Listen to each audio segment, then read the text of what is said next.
Welcome to Spirits Podcast, a boozy dive into mythology, legends, and folklore. Every week we pour a drink and learn about a new story from around the world. I'm Amanda. And I'm Julia. And this is episode 325, all about Baldur and his gate. Is that true? Is that anything? That is something. We'll talk about that at the end. It's very great reference. Do you know anything about Baldur besides that?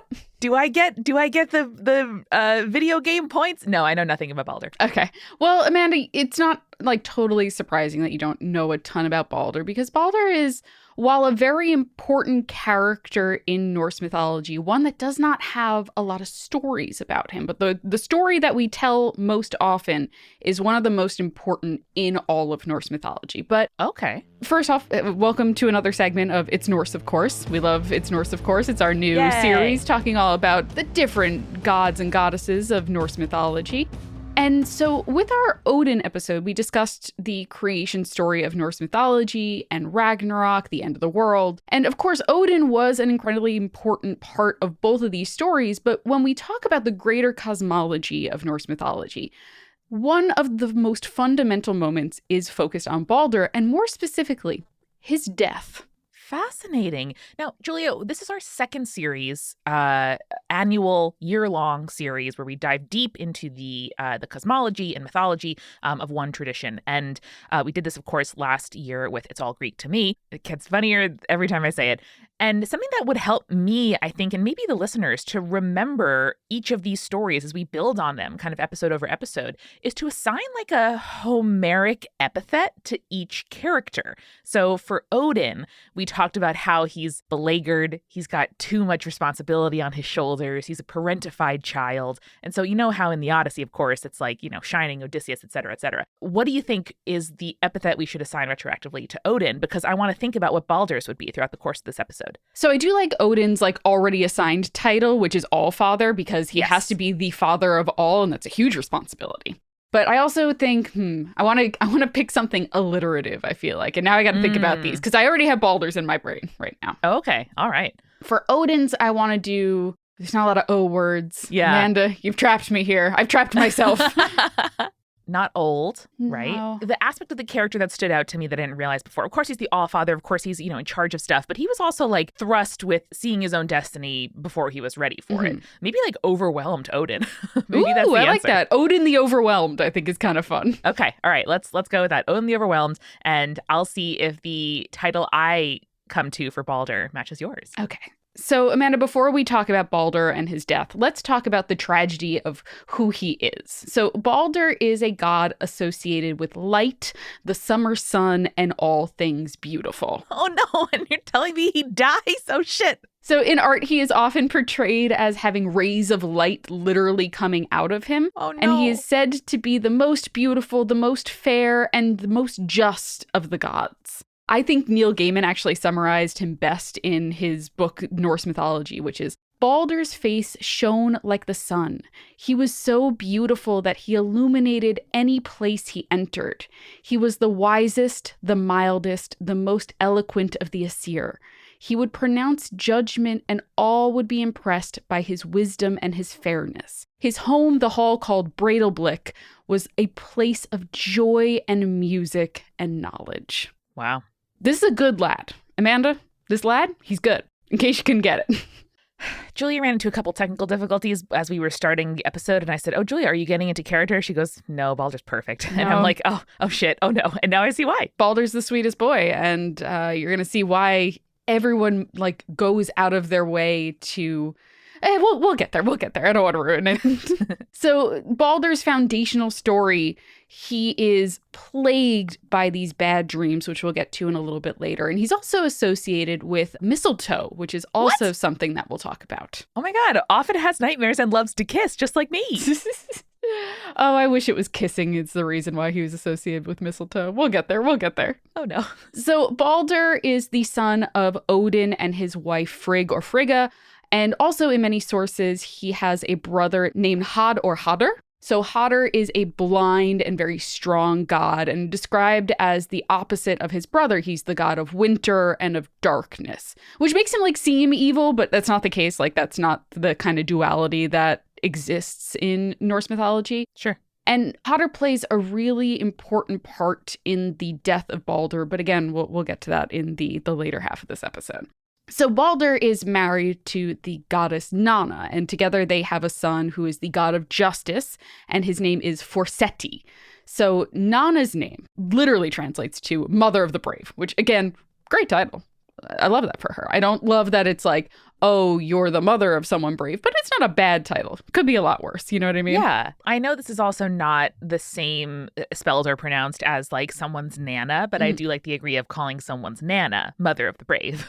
I mean, it's like, depending on how you spell your grandma's name, if it's Nana, it could be spelled the same way. It's Nanna. Cool. So pretty close.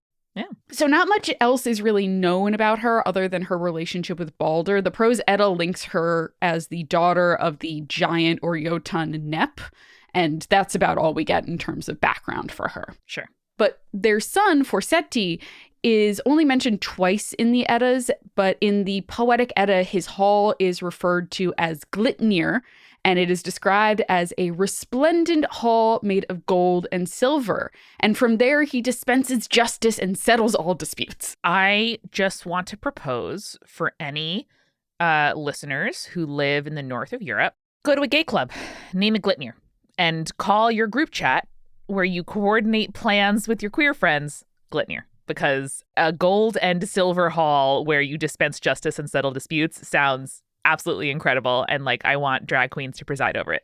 I would go to that bar in a heartbeat. It would just happen. I'd be there. I'm not a huge club person. I would go to Glitnir. Okay.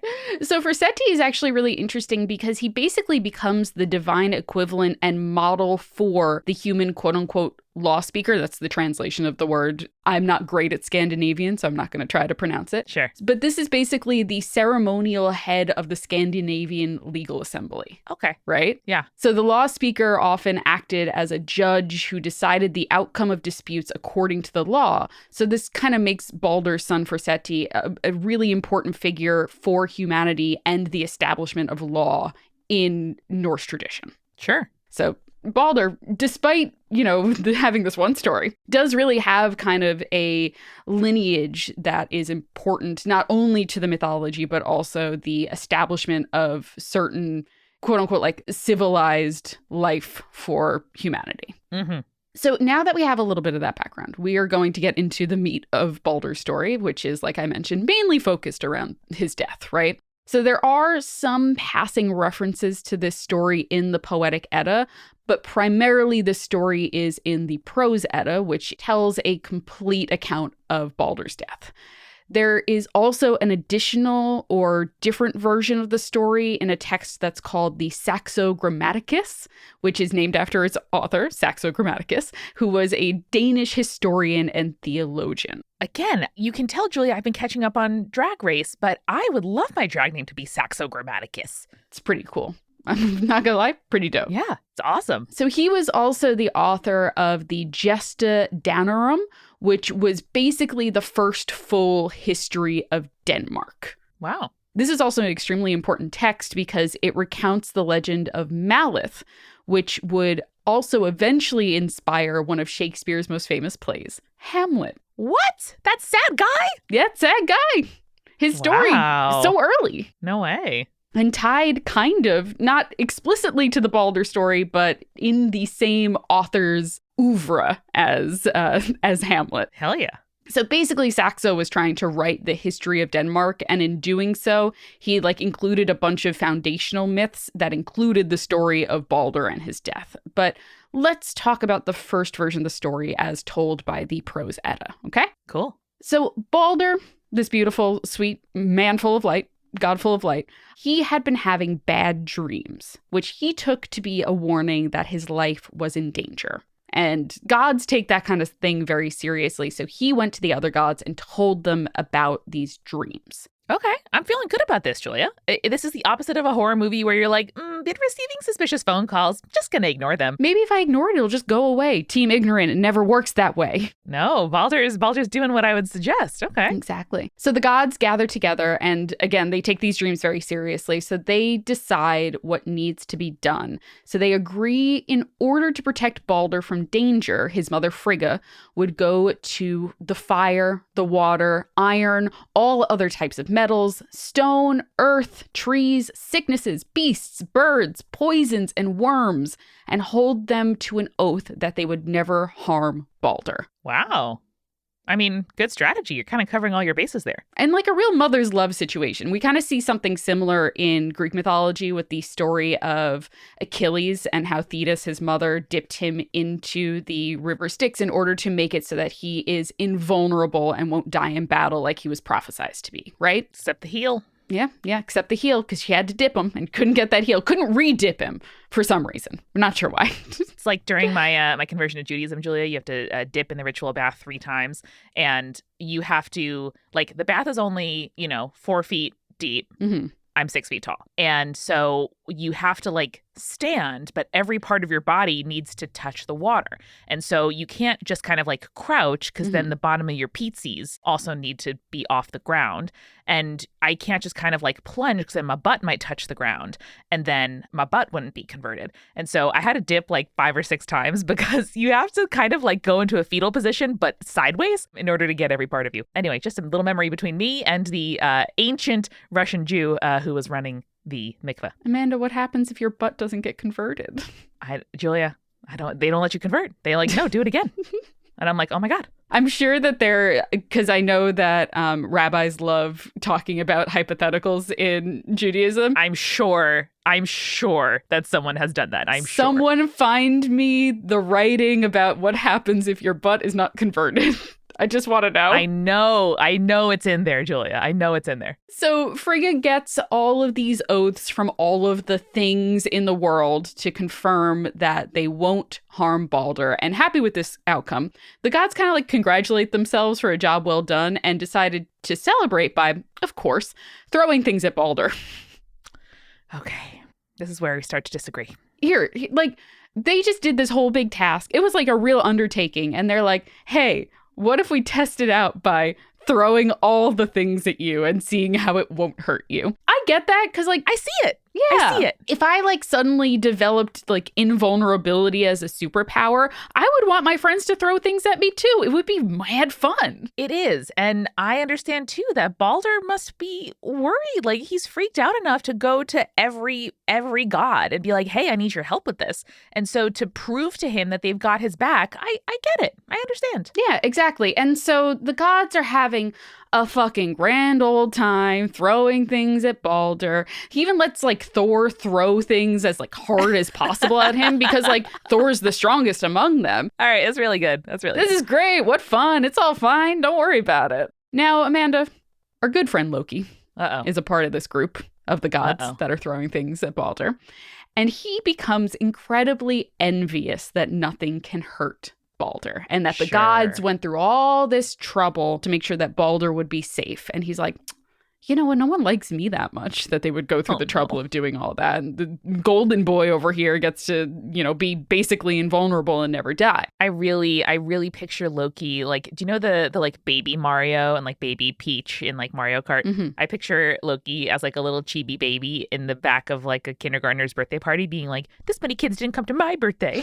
Or I didn't get this many presents at my birthday party. Yeah. So Loki does what Loki does best, and Loki schemes, Okay. So he transforms himself into a woman, and he goes to visit Frigga, demanding an audience from her. Frigga, to see if he is worthy, asks if the stranger knew what the gods did when they met, and Loki answers that they were able to attack Baldur, cast stones, and shoot him with arrows, and he was not hurt. Okay. Now, Frigga, satisfied with that answer, because she's like, how could you possibly know that, is like, hey, you're right, actually. No weapon nor tree can hurt Baldur. I have taken an oath of them all not to do so. And Loki, again, transformed as a woman, is like, oh, oh, so all things have sworn to spare Baldur, like literally everything? And Frigga admits, she's like, well, you know what? There is this one twig that grows outside of Valhalla, mistletoe. But I didn't get it to swear an oath because it seemed too young and too feeble to be any danger to our sweet boy Baldur. I see. Mm-hmm. I see. Well, Loki also sees, and he's like, interesting. And so he leaves. And he goes, and he cuts that mistletoe, cuts a branch from it, and goes back to where the gods have assembled, still tossing stuff at Baldur for funsies, because it's like a multiple day affair, probably. Incredible. And so Loki goes and finds Hodder, which is Baldur's brother, who we talked about earlier, who is standing by himself. And Loki is like, hey, bud, why aren't you partaking in all the merriment and the sport? And Hodder is like, well, I can't see him. And besides that, I don't have anything fun to throw at my brother. And Loki is like, oh, buddy, you should take part. You're like honoring your brother by doing this and like all of his greatness and how wonderful he is by throwing stuff at him and not hurting him. And so he's like, here, I have this shaft and I can direct your aim. Don't worry about it. You can have fun with the rest of us. And Hodder is like, okay, if you say so. Rude.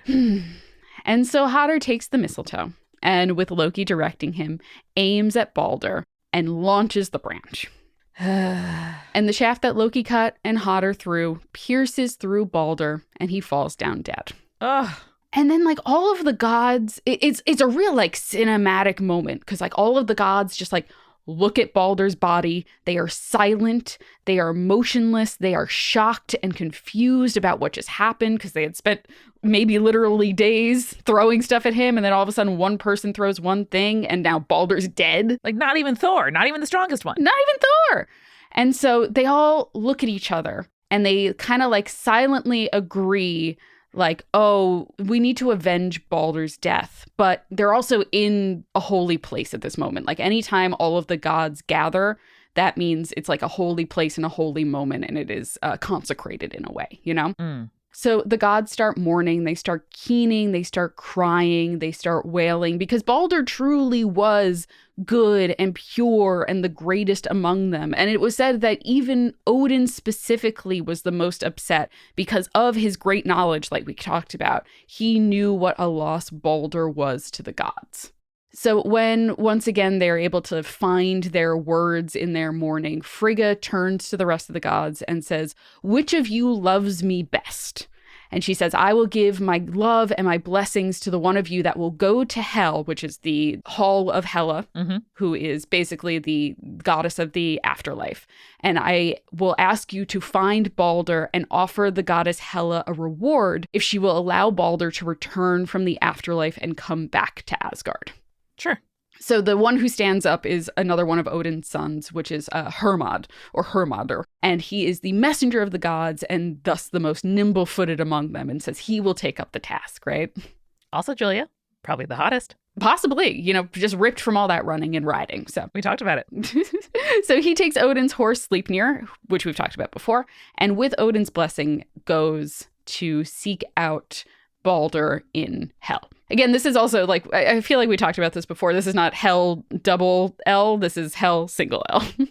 And not like a bad place, just a place that one goes when they die. Exactly. So while Hermod went to try to retrieve Baldur from Hel, the rest of the gods take Baldur's body to the shore where his ship, which is Hringhorn, which is the largest and greatest ship in all the realms, was on shore, right? So they decided that they would use the ship as a funeral pyre for Baldur. But when they tried to launch it into the water, it would not move for them. Not even Odin, not even Thor. Wow. So they sent for the giant sorceress Hirokin, who was a Jotun, who arrived, this is one of the coolest descriptions of anyone ever, arrived riding a wolf with twisting serpents for the reins. Hot damn. Kind of hot, not gonna lie. Extremely hot. Pretty sexy.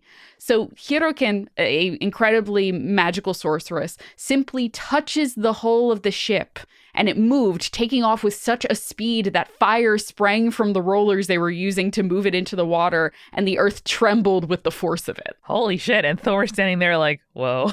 Oh, yeah. So Thor, the strongest of the gods, Yeah. so enraged that this woman was able to do something that he could not, that he like threatens to take his mighty hammer and crush Hyrrokin's skull in. But the rest of the gods convince him otherwise. They're like, no, this is for Baldur. This is okay. Like, we're doing this in the honor and the memory of Baldur. Hold your rage for now, Hold it in, bud. Breathe through it. We got you. So the gods take the body of Baldur and they place it on the ship. And when his wife Nanna sees his body there, she in that moment dies of a broken heart. No. Classic. And the gods place her body beside Baldur's on the funeral pyre. And it's a really sad and kind of beautiful moment of mourning. But of course, Amanda, just because a god dies does not mean that that's the end of things. So let's see how the rest of that story pans out just as soon as we get back from our refill. Oh, I'm on tenterhooks. Let's do it. Hello, sweet conspirators, and welcome to The Refill. I am feeling so excited because it was my birthday yesterday. And for 5 years now, you have been wishing me a happy birthday as you listen through to the back catalog of spirits. So you don't have to wish me a happy birthday today. But I did want to tell you that I got myself a birthday gift of a cartilage piercing, which I have been wanting to do. Those are the piercings at like the top of your ears, not in your earlobe, but at the top, ever since I was a little kid. And I must have seen some kind of formative piece of media that involved an elf who had like a silver ring cartilage piercing. I have just thought it was the coolest thing in the entire world. I got one when I turned 18. I got another one when I was 25 and celebrating a milestone professional achievement. And now I got another too, actually, because if my ear is going to take, 8 to 12 months to heal fully, I might as well get both done at once. And I feel fabulous about it. It makes me feel so great and cool and nice and good in my body. And so I wanted to recommend this week in an uncharacteristically long recommendation here at the beginning of the refill that if you've been waiting for permission or encouragement to do the thing that'll make you feel good and stylish and cool in your body, whether that's a tattoo or a piercing or something less permanent like a hair dyeing or a haircut or, changing up your style or trying something a little bit new, you have a friend in me, and I encourage you to do so. So happy birthday to me, happy Wednesday to you, and go for it, okay? Thank you and welcome to our newest patrons, Kate and Vorpal. So nice of you to join the Patreon for my birthday. Flip's hair, my hair is too short. Flip's new earrings. Thank you as well to our supporting producer level patrons, Alicia, Ann, Brittany, Fruity Chick, Hannah, Jack Marie, Jane, Measelkins, Lily, Megan Moon, Nathan, Phil Fresh, Rico Like, Captain Jonathan, Malachi, Cosmos, Sarah, Scott, and Zazie, and our legend level patrons, Ariana, Audra, Bex, Chibi Yokai, Clara, Ginger Spurs Boy, Morgan, Sarah, Schmitty, and BMEF Scotty. You can join these distinguished ranks and enjoy the many, many, many bonus content, episodes, recipe cards, show notes, everything we prepared for you over the last 7+ years at patreon.com/spiritspodcast. It has also been a very exciting week here at Multitude because you asked and we listened and Multitude merch is finally here. If you enjoy the Multitude logo, which was inspired by the 90s styrofoam cup with the swoosh on it, yes, you may have put that together, you may have not, but it totally was inspired by that. We have made black t-shirts and black crewneck sweatshirts with that very logo. We are so stoked. It looks so beautiful. Zoe Polanda Ryder did an outstanding job designing it. And I want you to wear it out in the world and then tag us at Multitude Shows and show us how good you look. So go to multitude.productions/merch and pick up your very first fine piece of Multitude logo merchandise. And by the way, if you're a member of the Multicrew, our membership program, you can get 10% off, okay, at the $10 tier. So multicrew.club for that. We are sponsored this week by a very exciting sponsor who I love, Queer Candle Company. This is a wonderful, wonderful small business that makes small batch soy wax candles. They're a queer and trans-owned business, and their candles are topped with a variety of amazing botanicals, including pressed flowers, dried herbs, and zested aromatics. We all got samples. They are so lovely. I often find myself sneezing at the chemically and artificial scent of your, major big box candle company or those air fresheners that people have in taxis sometimes. But these are so amazing. And the soy wax means that I am not coughing up a storm as I light my beautiful candles. They also, by the way, sell DIY refill kits online. So any candle they make is endlessly refillable, which is absolutely incredible. You can use the code SPIRITS at checkout at queercandleco.com to get 10% off your first order. Trust me, you are going to want to follow them. Check them out on Insta and TikTok as well at Queer Candle Co. One more time, that's queercandleco.com. Code SPIRITS gets you 10% off your first order. Seriously, check them out. They're so cool. And finally, this show is sponsored by BetterHelp. I have definitely benefited from therapy and continue to on a weekly basis because when I learn new things about myself, I am better able to just learn and grow and enjoy my life and do things that are new to me. It's felt like, especially, because I had a birthday yesterday and I am thinking all about my life and my year and my goals and what's next for me, learning more about me and how I operate and how I can improve my self-awareness and self-understanding is a huge priority for me. And the older I get, the more I realize how complex every person is, myself included. And I am really grateful that I get to use therapy as a tool to make sure that I am always trying to learn and grow and be better and enjoy my life more. And that ultimately is what therapy has been all about for me, is not just, unpacking traumas and working through, a difficult thing going on in my life with a trained professional, absolutely, but also learning how to just get more out of my life and just enjoy. And I am really grateful that when I couldn't find a therapist near me that was affordable and taking new patients, even here in huge New York City, I was able to use BetterHelp to bridge that gap. So if you're thinking of starting therapy, give BetterHelp a try. It's entirely online and designed to be convenient, flexible, and suited to your schedule. Discover your potential with BetterHelp. Visit betterhelp.com/spirits today to get 10% off your first month. That's BetterHelp, HELP.com/spirits. And now let's get back to the show. So Amanda, back from our refill, and since Baldur, our sweet boy Baldur, is the god of summer sunshine and light and all things good in the world, naturally I picked something called the Sunshine Cocktail for this episode. And it is white rum, pineapple juice, and French vermouth, which might not seem like a good winter cocktail, but sometimes you just need a little bit of brightness in the middle of cold times of the year. You know what I mean? Yeah. And I didn't drink a lot of eggnog growing up, and certainly don't as a Tumsy adult. But something about white rum does work with winter flavors, I think. I think so. But I just like the brightness of pineapple. It really does kind of feel like sunshine to me. So I'm very happy with this cocktail in its representation of Baldur. 100%. So we return to Baldur's story at his funeral. All kinds of people come to the funeral of Baldur. Odin, of course, and his ravens, and his wife Frigga. The god Frey arrives in his chariot drawn by a boar. Heimdall on the horse Goldtop, which is one of my favorite names for a horse ever. Wow. And then Freya, of course, arrives on her cart driven by cats. So the forest giants show up, the mountain giants come to honor Baldur. Thor, in his grief and rage, is the one who consecrates the pyre with his hammer Mjolnir. And Thor also being just an angry and pissed off man. When a dwarven man named Littir passes in front of him during that ceremony, he just throws him into the fire. No! Thor didn't do that! Nope, yep, Thor. What the hell? Thor is just real mad. He's still mad that a lady showed him up too, so... Yeah, it's a whole thing. So each god, each person there honored Baldur in their own way. And then finally, Odin approached and he laid down a gold ring that is named Draupnir, which for every 9 nights, it would produce 8 rings of equal weight and worth. And Amanda, the more I read Norse mythology stuff, the more I'm like, J.R. Tolkien, you just stole that straight up. What the fuck, man? Really? Yeah, listen, it's a fair takeaway. It's all there, man. It's all there. So while the gods are mourning, Hermod traveled for 9 days and 9 nights through the deep and dark valleys towards Hel to retrieve Baldur. As he was traveling, he came across a deep river with a golden bridge that he had to cross.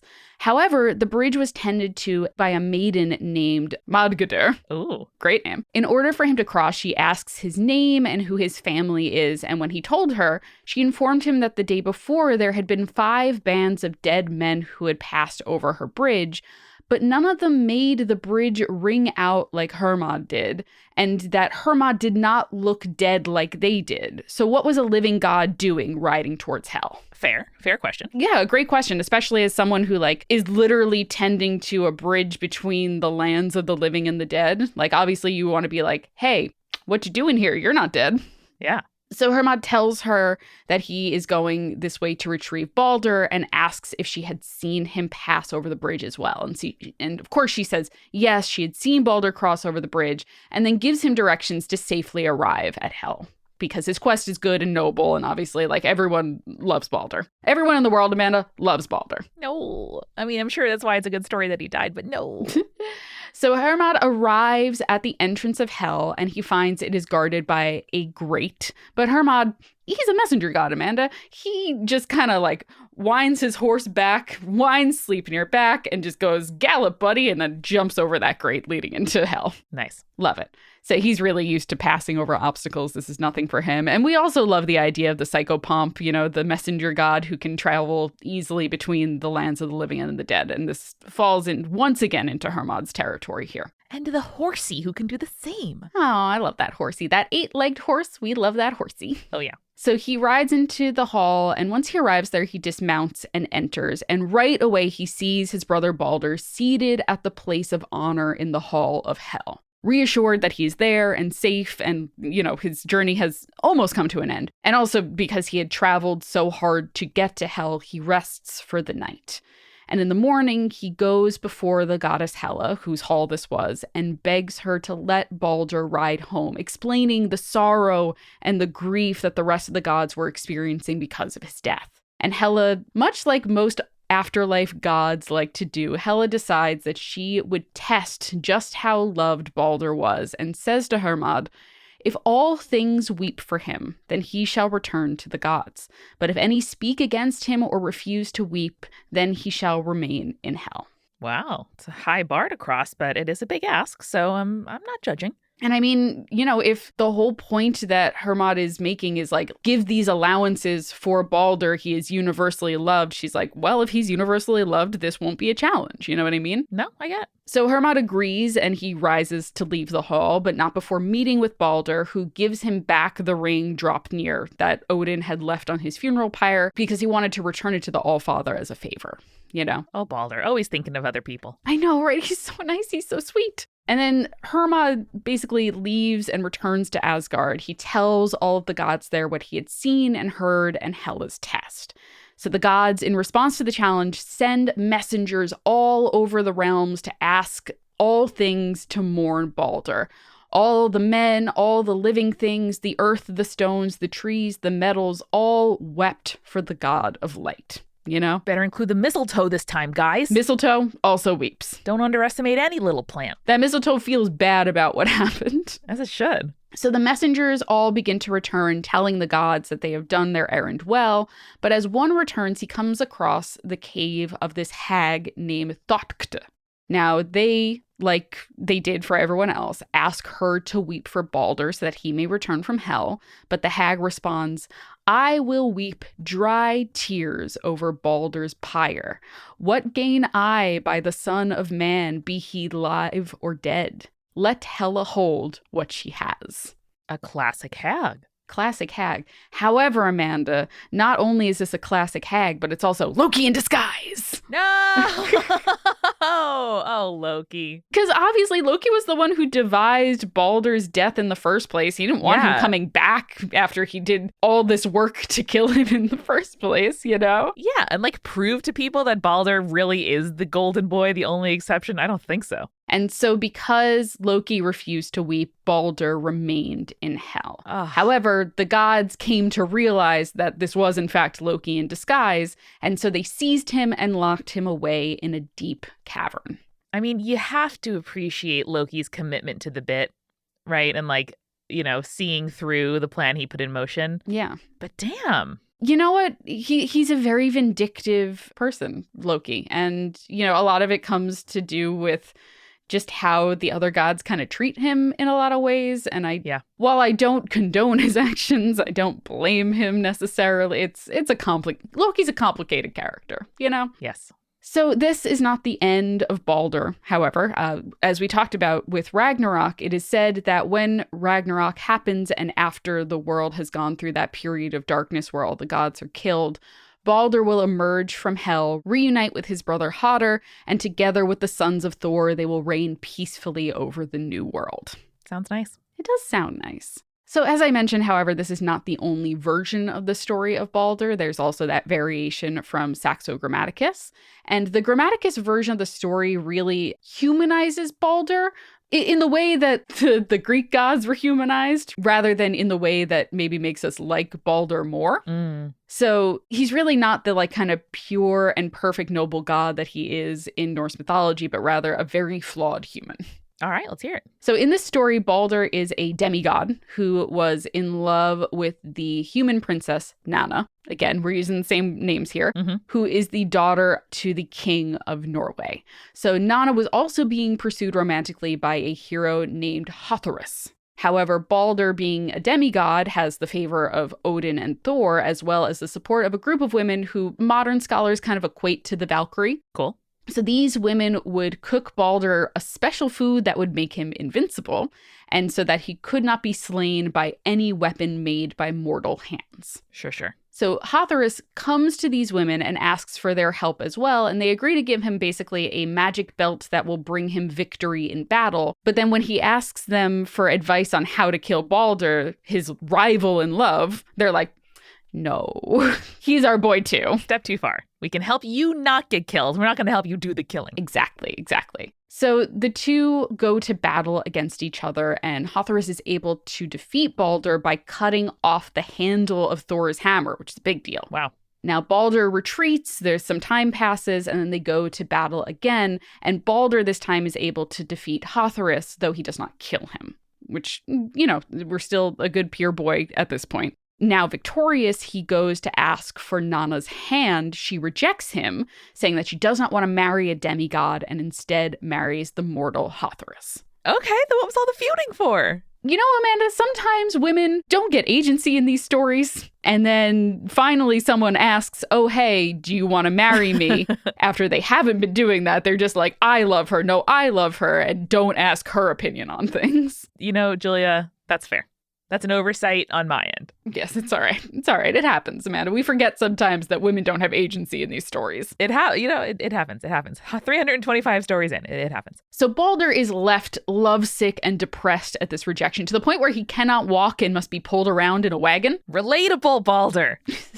However, even in his weakened state, he he just basically does that rom-com thing where he attempts to break the couple up because he's like, I'm worthy of her. They shouldn't be together. And this frustrates Hotherus so much that he seeks out a way to kill him so that they can finally be happy in his marriage. Yeah, of course, because eliminating your romantic rivals is the only way to fix your marriage. Only way. So he discovers that Baldur can only be slain by a magic sword called... Man, do you want to guess what the magic sword is called? I mean, is it called, the littlest, weakest weed? Well, Amanda, kind of. It's called mistletoe. The sword's called mistletoe. A real reference to the original story, but with a twist. Yay. So mistletoe is guarded by a troll, sometimes translated as a satyr, in the underworld. So Hotherus makes a long, dangerous journey into the underworld, defeats the guardian, and returns to the mortal realm with this new weapon. And so once again, Baldur meets Hotherus in combat, and this time Hotherus wounds him with the sword, which results in Baldur dying 3 days later. Okay. Baldur is given a royal funeral, and his body is interred in a great mountain. And Odin, mourning for Baldur, pledges to avenge his son's death and is told by a great sorceress that he will get his revenge if he fathers a son with this princess named Rinda. And there's a whole side quest where he's like, I need to seduce this woman. And he does a real Zeus shenanigans situation where Odin, Sure. Please stop, don't do that.